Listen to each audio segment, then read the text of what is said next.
ଆଜି ଏତେ ଜୋରସେ ବର୍ଷା ହଉଥିଲା ଯେ ଆମର ସବୁ ଆମ୍ବ ଝଡ଼ି ଯାଇଛି।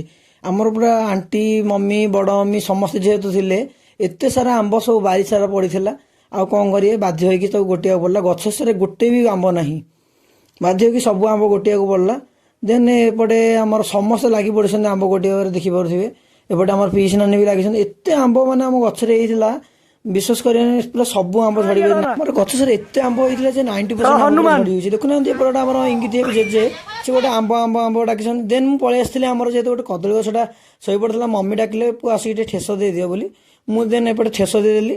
ଦେନ୍ ଠେସ ଦେଇ ସାରିଲା ପରେ ଆମ ଦାଦାଙ୍କ ପୁଅ ବି ଆଣିକି ଆସିଥିଲା ଏତେ ସାରା ଆମ୍ବ। ଦେନ୍ ଦାଦା ବି ନେଇକି ଯାଇଥିଲେ ଆମ୍ବ, ଗୋଟେଇକି ଆଣିଥିଲେ ଏତିକି ସାରା ଆମ୍ବ। ଦେନ୍ ଆମର ଲାଟ୍ରିନ୍ ଟାଙ୍କି ଉପରେ ବି ଏତିକି ସାରା ଆମ୍ବ ପଡ଼ିଥିଲା। ଯେହେତୁ ମୁଁ ଫୋନ୍ ଧରିଥିଲି, ମୁଁ ଆସିକି ସେଇ ଲାଟ୍ରିନ୍ ଉପରୁ ଆମ୍ବ ତକ ଗୋଟେ ଫାଇନାଲି ସମସ୍ତେ ମିଶିକି ଏତିକି ସାରା ଆମ୍ବ ଆମେ କଲେକ୍ଟ କରିଥିଲୁ। ଏଇଟା ଥିଲା ଆଜିର ବ୍ଲଗ। ରହୁଛି, ଜୟ ଜଗନ୍ନାଥ। ଦେଖା ହେବା ଗୋଟେ ନୂଆ ବ୍ଲଗରେ।